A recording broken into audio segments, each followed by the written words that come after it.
Hmm. May mga plano si Marcoleta na parang alam niyo yun, parang ano to siso.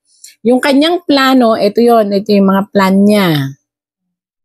Na maganda naman, ba't may tatamaan?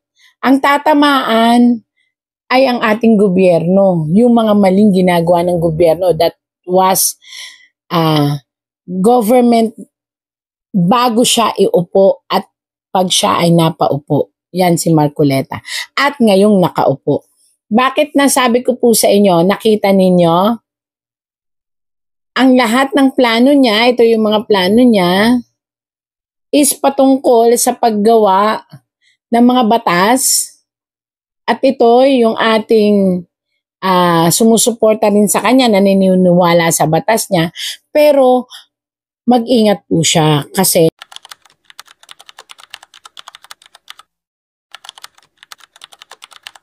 hello po, again and again, ito na naman po ang ating tarot reading. At meron po tayong talagang gustong-gusto kong basahan. Matagal na po ito. Ang kanya pong pangalan ay si Rodante Marcoleta. So kilalang-kilala nyo to. Nakita natin ito sa mga napapanood natin, ng mga previews na usapan, kung saan mandyan yung nakaranas siya ng pag-humiliate, ng kung ano. Ano nga ba? Sino nga ba si Rodante Marcoleta dito sa tarot? So again, ito po ay for blog using lang at saka wala naman sanang pikunan. Ano po, ayan. Kung ano nakikita mo kay Rodante Marcoleta ay pakita mo sa akin, aking tarot. Nawa ay makita natin kung sino si Rodante Marcoleta. Yan po. Rumble natin, rumble.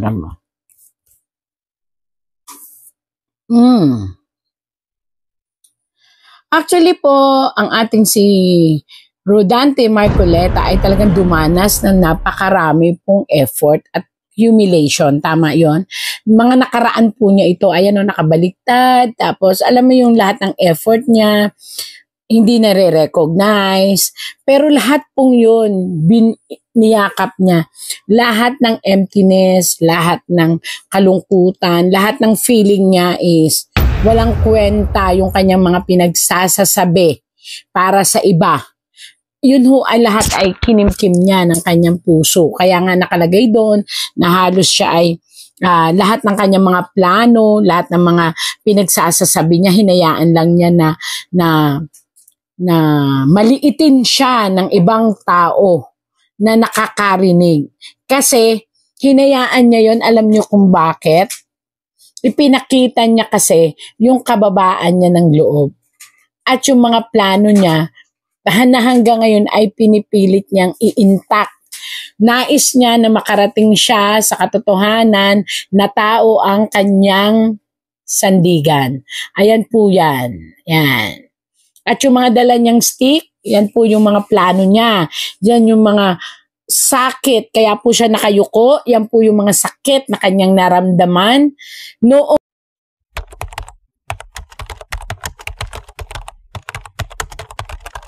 binabaliwala ang lahat ng mga plano niya at binabaliwala siya, lahat ng mga pinagsasasabi niya, binabaliwala. Lahat po yan. Pero until now, nakita niyo naman, compose siya at yakap niya yung lahat ng yon. Yung plano niya, plus yung mga tao na hindi naniwala sa kanya, pinilit pa rin niya na ipakita ang kanyang kababaan. Ayan po. Kitang-kita nyo naman. Tapos, nakikita nyo yung isang bahay dito. Marcoleta is being supported by a very strong alliance of religion. I don't know. Hindi ko po alam kung ano yun, pero siya po ay suportado ng konseho ng isang relihiyon. Ayan, naniniwala sila kay Marcoleta.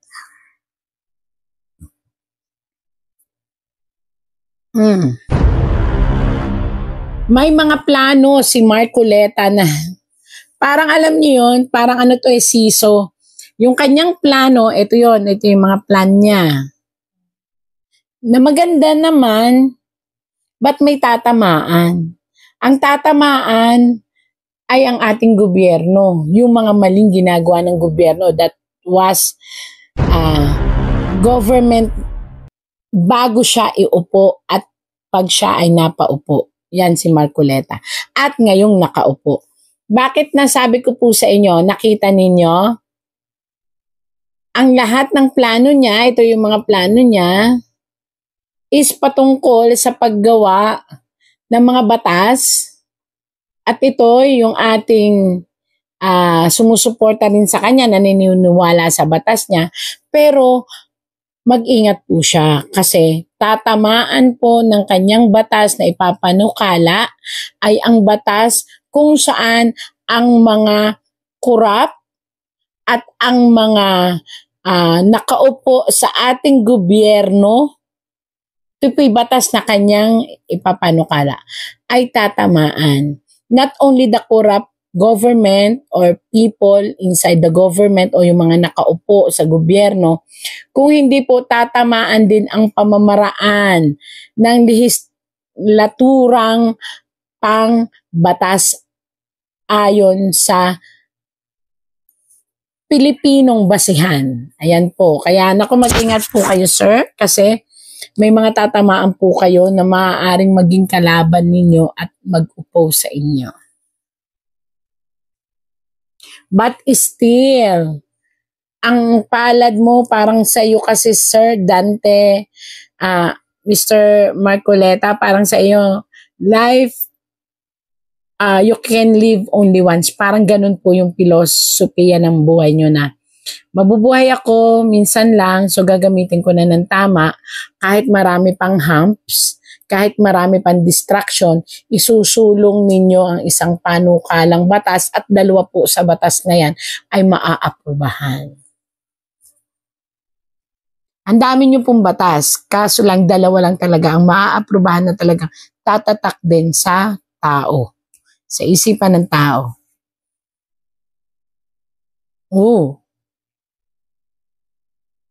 Malapit ka sa Diyos. Yun na kaya kong sabihin.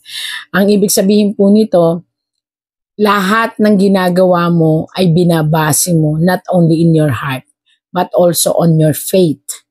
At dahil po doon, you are being guided by your belief. Ibig sabihin, pag alam mo na dapat ipaglalaban ito, batas man ito, or tao man ito nakakalabanin mo. And you are prepared. Prepare po kayo.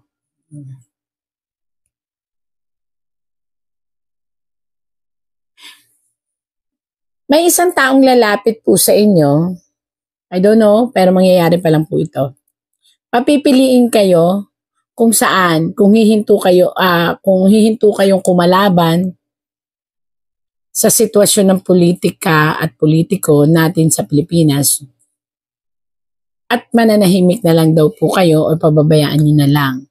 So it's up to you po. It is an offer ng isang tao na may kakayahan para po kayo ay makuha ang inyong puso at ang inyong isipan. Nasa sa inyo po. Kayo po ang magdidesisyon kung kayo ay magpapaka-totoo sa sinumpaan ninyong tungkulin na kayo ay sa mamamayang Pilipino o kayo ay mabibili rin ng pera o suhol. Nasa sa inyo po yan.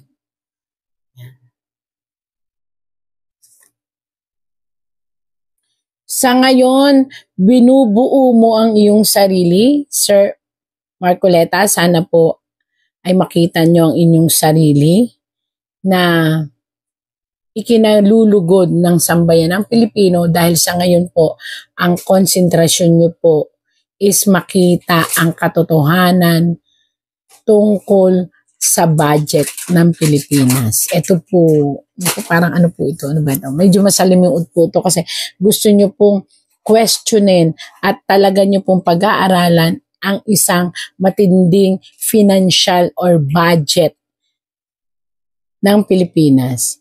Tutuon po kayo sa korupsyon at kung ano ang meron at nawala sa Pilipinas. Wala kayong kikilingan pero maganda po ang inyong isasangguling batas. Pero yun nga po, mag-ingat, marami po kayong makakalaban.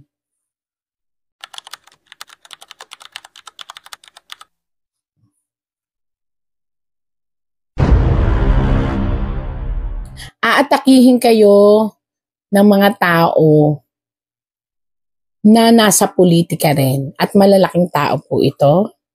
Aatakihin kayo nila sa pamamaraan ng pagsira ng inyong desisyon o mga plano. Ingatan nyo po ang inyong sarili para malabanan nyo itong mga taong gustong kumalaban sa gagawain nyong mga proposal or batas. Una sa lahat, nakakatuwa po kasi sa ngayon po, ang inyong batas talaga ay makatulong para maliwanagan ng buong sambayanan. Ito po, na itong mundo o itong Pilipinas ay may mga totoo pang politiko na nagmamalasakit.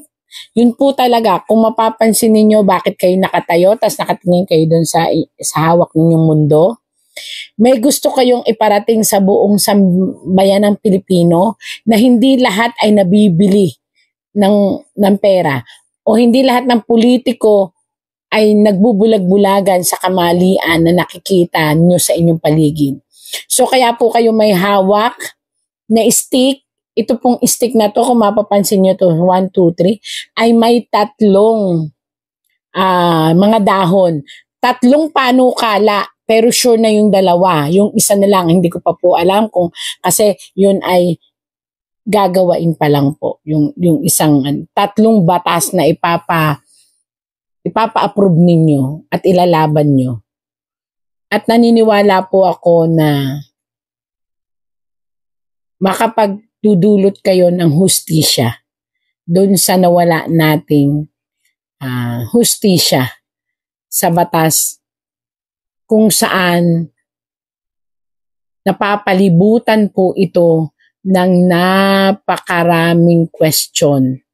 Maaring ito po ay doon sa batas ng lehislatura ng pagkahuli o pagkadakip ng dating presidente.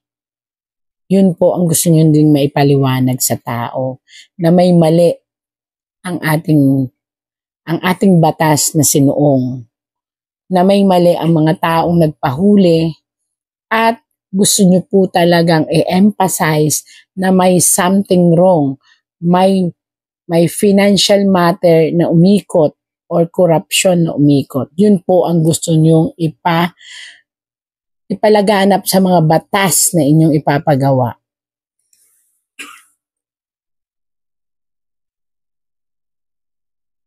Again and again po, ingatan po ang health, lalo na po ang up and down ng ating blood. It's either po the heart also, the tension. Kailangan po ninyong ingatan ang puso. Na puso, maaaring ito po ay magkaroon ng blockage or maaaring ito ay maapektuhan po sa tension or stress. Ingatan po. And also po yung sobrang taas po ng acidity ng ating sikmura. So, may acid reflux again na nakikita po ako. And the bad cholesterol and the stress. Ayun po. So, mag-ingat lang po.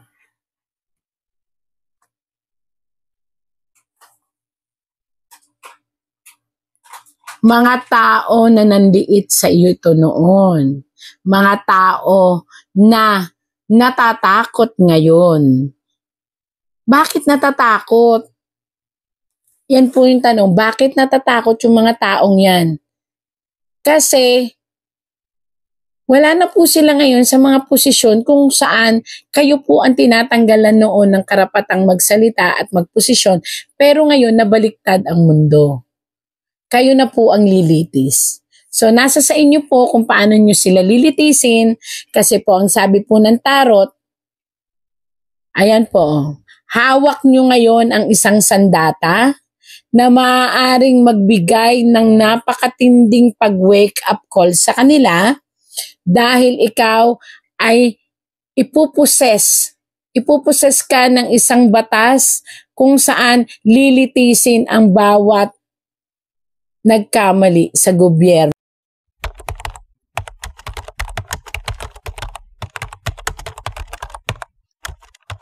Sa pamamagitan ng pagbubuklat ng kanilang mga asset. So again and again, financial matter po, doon sila natatakot ang mga kalaban. I don't know kung mga kalaban mo na ito or makakalaban. Basta sa isang sitwasyon, financial matter ang nakakatakot at ang asset matter ang talagang mabibigyan ng focus at dito sila madidestroy. So you are the commandant, parang ikaw yung sa isang pulutong. Ikaw ang mamumuno para alamingin kung ano at hanggang saan ang kanilang nakuha sa gobyerno. Naku, mag-ingat po kayo, sir. Kasi po ito po yung masyadong corruption ang target na nakita po ng tarot na inyo talagang ifo-focus.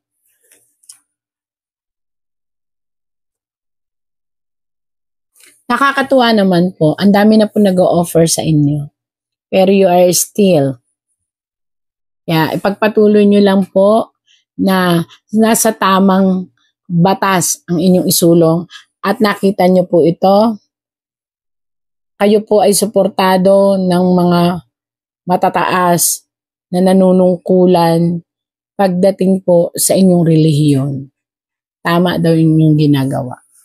At sa mga tao rin na naniniwala na kayo ay nasa tamang daan at sana wag po kayong lilihis. Ayan po.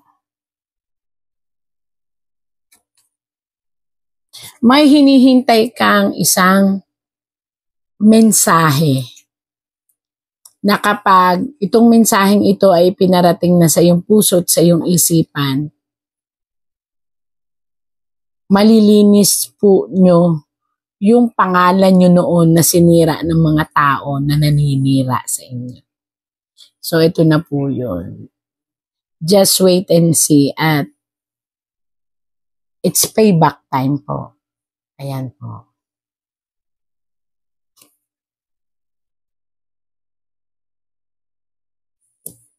At ang pagmamahal sa kapwa, pagmamahal sa aming mga Pilipino, sa atin, at naniniwala kayo na may mali talaga sa sitwasyon na may nakialam sa ating batas na dito sa Pilipinas na banyaga. Yan po ang isa nyo pang gustong isulong na batas. Maring yun yung pangatlo eh.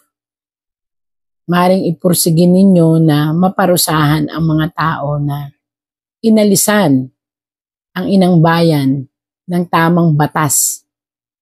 Ayan po, kaya big fish at nasa golden cup pa.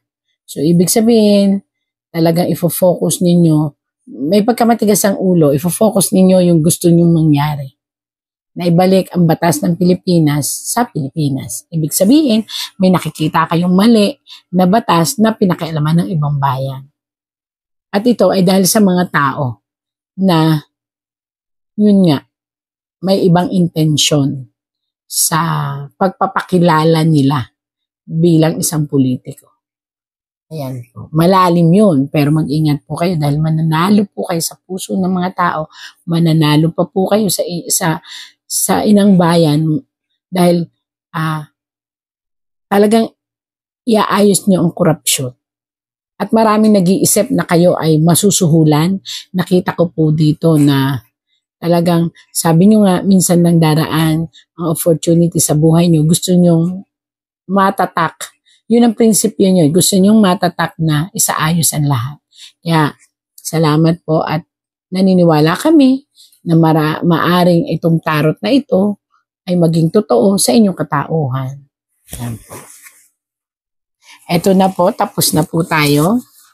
At again and again po, sa lahat ng dumadaan sa ating buhay, ordinaryo man tayo na tao o politiko o tayo man ay mataas o mababa, tandaan nyo, lahat na nangyayari ay maisasaayos. There is always a miracle. God give every day a miracle.